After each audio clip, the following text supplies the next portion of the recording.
This is the seeder plate from IMP Seeder for the 264 cell paper pot transplanter flats. First I gotta make a new batch of soil because I just ran out.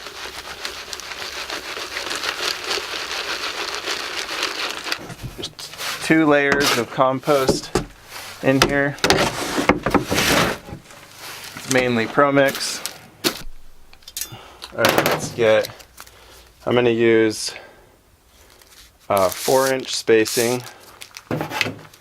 So these paper pots come in 2, 4, and 6-inch spacing.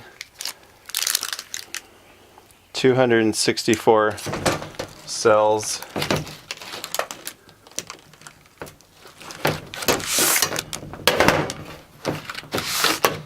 Per tray.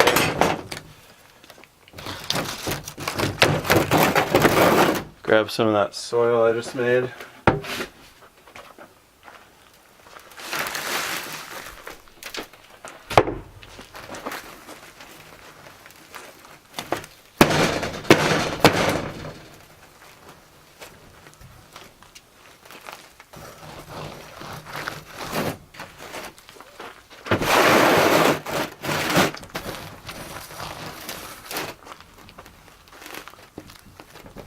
I haven't bought the dibbler.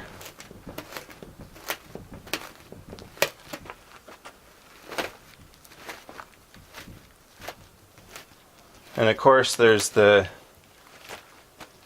paper pot transplanter seeder, but I think that the IMP seeder is unique because it works well with flat seed and slightly larger seed.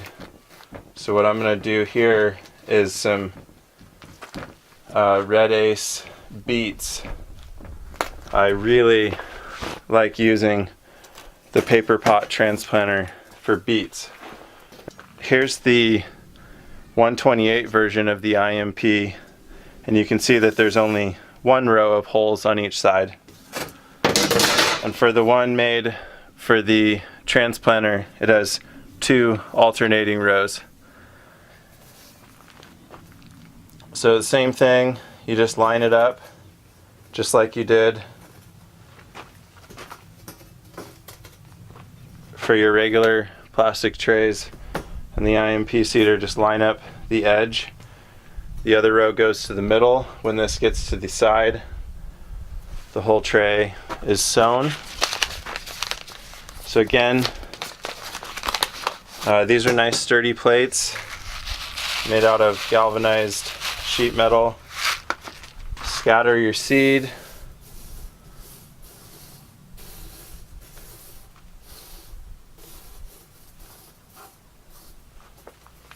And begin dragging and dropping over each hole.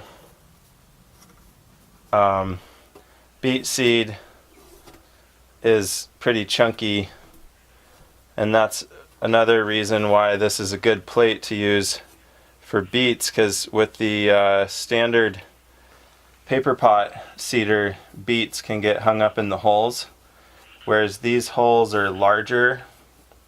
Alright, so I'm just finishing my 3rd tray.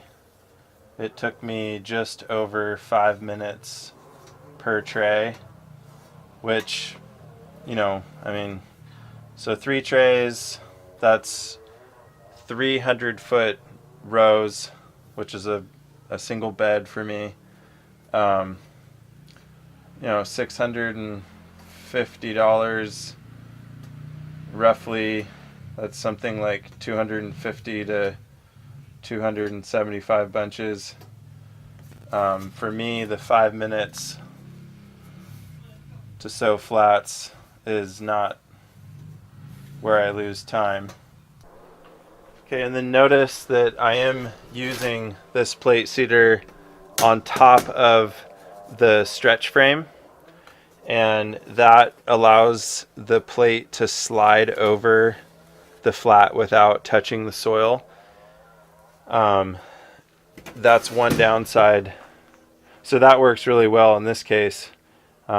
One of the downsides to the paper pot system is that you either need multiple stretch frames or fill all your trays at once prior to doing a bunch of seeding.